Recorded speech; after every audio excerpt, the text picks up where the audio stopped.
సాంఘిక శక్తుల గురించి అదేవిధంగా ఈ బ్లేడ్ బ్యాచ్ నియంత్రణ గురించి ఒకసారి మాట్లాడాలనుకుంటే లాస్ట్ 5 ఇయర్స్లో నేను చాలా సందర్భాల్లో చెప్పాను అధ్యక్ష, పోలీసు వ్యవస్థని పోలీస్ నిఘా వ్యవస్థని కూడా కంప్లీట్గా నిర్వీర్యం చేసే పరిస్థితి వచ్చింది అధ్యక్ష.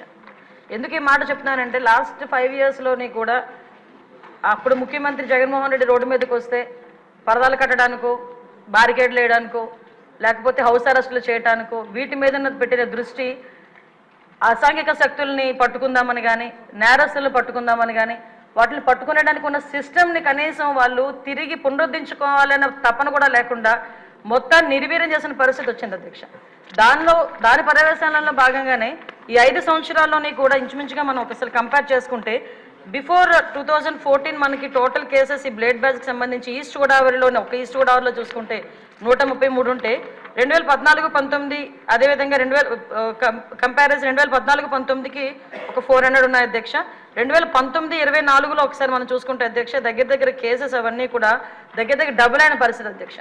వీళ్ళ మీద ఎన్ని పీడీ యాక్ట్లు పెట్టినా ఒక ఈస్ట్ గోదావరిలోనే ఇంచుమించుగా 500 వరకు కేసెస్ నమోదు బ్లేడ్ బ్యాచ్ని ఐడెంటిఫికేషన్ చేయడం అధ్యక్ష.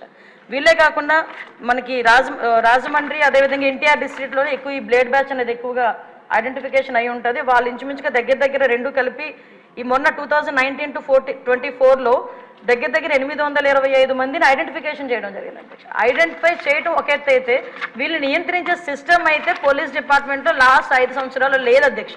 ఎందుకు ఈ మాట చెప్తున్నానంటే దగ్గర 15,000 సీసీ కెమెరాలు 2014-19 వరకు టీడీపీ హయాంలో పెడితే ఒక్క సీసీ కెమెరాని పెట్టకపోవడం సరికదా ఉన్న సీసీ కెమెరాలను కూడా పునరుద్ధరించుకోకపోవడం అనేది నిజంగా ఒక సిగ్గుచేడు అధ్యక్ష.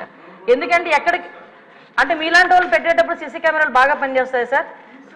అప్పుడు తీసేసి వీడియో తీశారు కదా సార్ మిమ్మల్ని చూపించడానికి, డైరెక్ట్ వీడియోలో చూపించుకున్నాడు. విషయం ఏంటంటే సీసీ కెమెరాలు తీసేయడం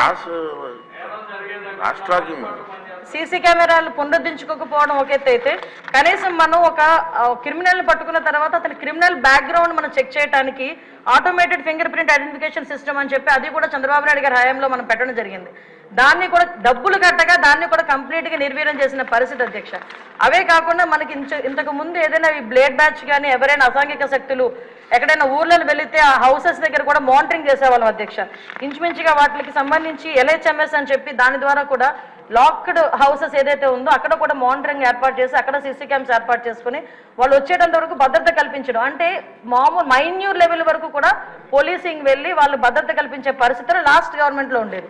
ఈ గవర్నమెంట్ ఎప్పుడైతే నిర్వీర్యం చేసిందో పోలీసు వ్యవస్థని మీరు అన్నట్టుగా మొత్తం అరాచక శక్తులు అసాంఘిక శక్తులు అరాచక శక్తులు అంటే ఇందాక మేడం గౌరవ ఎమ్మెల్యేగా చెప్పినట్టు ఎవరు బ్లేడ్ బ్యాచ్ అనో ఇంతకుముందు ఎక్కడి నుంచో వచ్చారు, పై దేశాల నుంచి వచ్చారు, పై రాష్ట్రాల నుంచి వచ్చారు, బీహార్ బ్యాచ్ అక్కడ బ్యాచ్ ఇక్కడ బ్యాచ్ అనుకునే వాళ్ళు.